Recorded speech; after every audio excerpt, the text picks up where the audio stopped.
बिस्मिल्लाहिर्रहमानिर्रहीम। मोअज़्ज़ज़ नाज़रीन सामीन, अस्सलामु अलैकुम।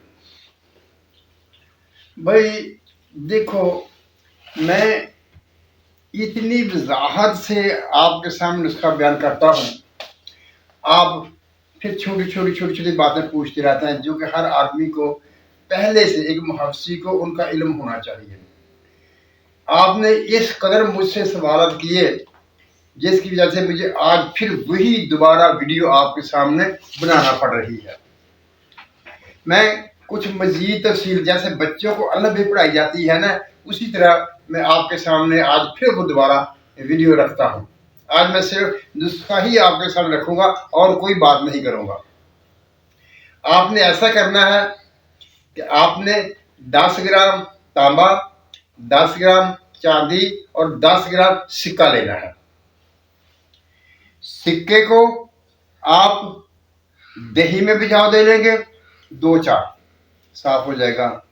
और तांबे को आप सिरके में, तेजाब गंधक में, या वो जो बूटी होती है जिसे खट्टी मीठी बूटी कहते हैं, तेपत्ती भी कहते हैं, सेब पत्ती भी कहते हैं, उस बूटी के पानी में 2 दिन भिजाओ दे देंगे, वो मुसफ़ा हो जाएगा।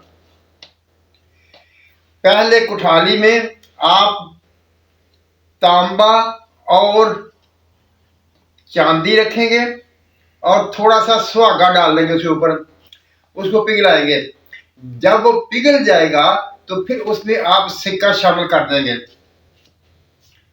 सिक्का शामिल कर दिया। जब सब चीजें पिघल जाएंगी तो आप शोरा और निशादर की बारी बारी चुटकी देते जाएंगे। जब वो, और ये बात भी याद रखनी है कि उसमें थोड़ा थोड़ा सुहागा भी साथ में डालते रहना है, ताकि वो उसके ऊपर तेल बनकर उसके ऊपर खड़ा रहे, उसके ऊपर चलता रहे। और जो कुठाली के किनारों के साथ कुछ वो जला हुआ मादा इकट्ठा होता रहेगा, उसको आपने उतारते रहना है, किसी लोहे की सलाह के साथ उसे उतारते रहेंगे। और निशादर और कलमी शोरे की बारी बारी उसे चुटकी देते रहेंगे और कभी कभी उसमें सुहागा थोड़ा सा डालता रहेंगे। अब कुछ लोग पूछ रहे थे वो कितना निशादर चाहिए, कितना कलमी शोरा चाहिए। यार ये बच्चों वाली बातें हैं। आपने अपने पास 2 स्टांग कलमी शोरा रख ले, 2 स्टांग आपने निशादर रख ले, वही खत्म नहीं होगा, उसमें से बच जाएगा। और उससे पहले ये सारा जो तांबा जो है वो जल जाएगा और सिक्का जो है खत्म हो जाएगा। आपने म्यार से ये देखना है कि जब आप चुटकी डालते जाएंगे, एक चुटकी जल जाए तो फिर दूसरी चुटकी डालेंगे। अगर आप जल्दी जल्दी डालेंगे तो उसको आगे की वजह से शोरा कायम होता जाएगा। आपने ऐसा नहीं करना, एक चुटकी डाली वो जल गई, फिर दूसरी निशादर की डाल दी वो जल गई, फिर कलमी शोरे की डाल दी। इस तरह से आप आहिस्ता आहिस्ता ये डालते रहेंगे और कभी कभार थोड़ा थोड़ा उसमें सुहागा जो है वो डालते रहेंगे। और आपने कब तक ये काम करना है? जब तक कि सिक्का और तांबा जलकर वो चांदी का वजन बाकी रह जाए। अगर वो थोड़ा सा कम भी हो जाए तो फिर भी कोई मसला नहीं है। आप जब उसे आप निकालेंगे उसका वजन करेंगे, अगर उसका वजन 10 ग्राम से ज्यादा होगा तो फिर दोबारा उसे पिघलाएंगे, उसमें चुटकियां देंगे, हत्ता के वो वजन, चांदी का वजन 10 ग्राम बाकी रह जाए या उससे कम रह जाए। अब जब वो डली आपके पास बन जाएगी, आप उसे निकाल कर ठंडा कर देंगे। आपने वजन कर लिया, वो 10 ग्राम या 9.5 ग्राम बाकी बचा, तो आप उसे देखेंगे कसवट्टी या कसोटी, उस पर उसकी आप लाइन लगाएंगे तो वो कस देगी, जो वो कस सुनहरी होगा लेकिन पूरा रंग नहीं होगा, कुछ कमी होगी उसमें।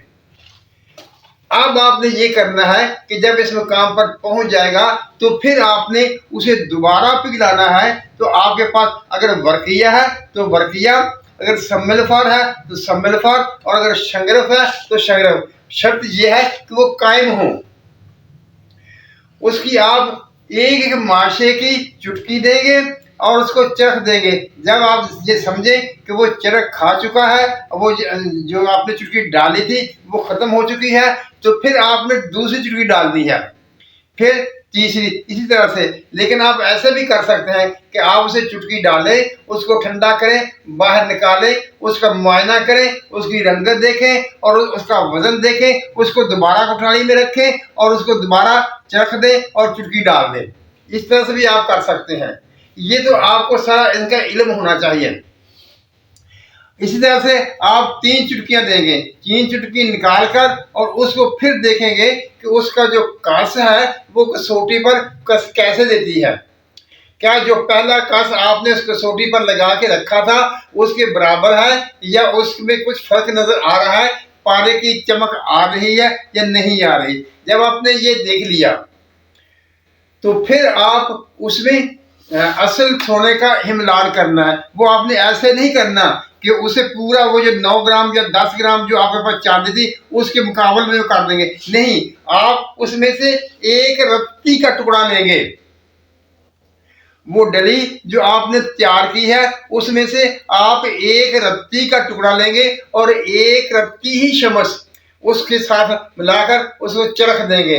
जब उसको चरख देंगे तो फिर आपने ये देखना है कि उस पर आप चोट लगाएंगे, हथौड़ी के साथ उसको फैलाएंगे, वो फैलता है या उसमें शिकन आती है, यानी वो टूटता है।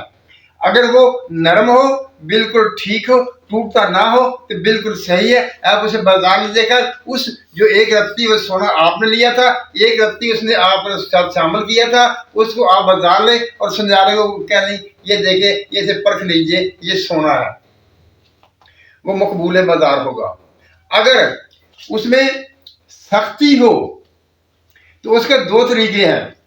एक तरीका तो ये है कि आपने एक रत्ती असल सोना मिलाया था उसमें एक रत्ती और सोना मिला दें तो वो 2 रत्ती सोना बन जाएगा और एक रत्ती ये आपकी चांदी हो जाएगी, ये हमलान हो जाएगा और वो नरम हो जाएगा। अगर आप ऐसा नहीं करना चाहते तो आप ऐसा कीजिए कि उस जो रत्ती वो और रत्ती वो जो आपने मिलाया था उसको आप थोड़ी सी लंबी सी पतली बना लें। पतली बनाकर आप ऐसा करें कि दूरा सफेद जिसे आप सब लोग जानते हैं उसके पत्थर लेके आए और उसे कूट कर उसका थोड़ा सा पानी निकाल लें। उसको आग में सुरख करने, पिघलाने की जरूरत नहीं है, उसे आपको आग में सुरख करेंगे और उस पानी में उस पतली को डुबो देंगे। 2-3 दफा ऐसा करेंगे तो उसको आप हाथों से बरोड़ कर देख लें, वो आपके हाथों ही से मुड़ने लगेगी। तो उसकी जो नरमाहट है, उसका जो नरमपन है वो पूरा हो जाएगा। इस तरह से आपका वो नुस्खा मुकम्मल हो जाएगा, आपको किसी तजदीद करने की जरूरत नहीं रहेगी। आप बताओ यार, मैं इससे ज्यादा और कितनी वजाहत के साथ आपके सामने नुस्खा बयान करूं। कुछ चीजें ऐसी होती हैं जो खुद से भी करनी होती हैं, आपको उनका पता होना चाहिए, उनका इल्म होना चाहिए, तभी तो बैठ है। जब मैंने ये कहा था जो बंदा न्यारा जानता है उसके लिए ये उसका अच्छा बड़ा रोजगार है, उसके अच्छे भले उसके अखराजात इससे पूरे होंगे। और अगर आप न्यारा नहीं जानते तो फिर ऐसा कीजिए जो ऐसा बंदा हो जो न्यारा जानता हो उसके साथ बैठकर उसको बुला ले, उसके साथ बैठकर इसको करे तो वो अच्छे तरीके से कर देगा और आप कामयाब हो जाएंगे। जैसा मैंने एक वीडियो में कहा था, आप रोटी पकाने लगे तो आपसे रोटी नहीं बनेगी, जो जो हर घर की हर औरत पकाना जानती है, लेकिन आपसे नहीं बनेगी। ये ऐसा नफीस फन है, इसको अगर आपको ये नहीं आता, आपको न्यारा नहीं आता, न्यारे वाला काम आपको नहीं आता तो आप किसी न्यारिये से रब्ता करें, उसके साथ वाकिफ पैदा करें, उसको साथ लेकर ये करें ताकि आपका नुकसान ना हो, आपका फायदा हो। मुझे नाज़िर सामीन, इससे ज्यादा मैं और अच्छे तरीके से आपके सामने बात नहीं रख सकता। मुझे उम्मीद है कि अब आपको अच्छी तरह से समझ आ गई होगी और कोई बात बाकी नहीं रहेगी। अब आप थोड़ी सी कोशिश कर लेंगे तो अल्लाह ताला करम करेगा, इंशाअल्लाह ताला सब कुछ ठीक हो जाएगा। अल्लाह ताला हम पर रहमतों की बारिश करे, हमें सच बोलने, सच सुनने और सच पर कायम रहने की तौफीक फरमाए। आमीन। अल्लाह हाफिज।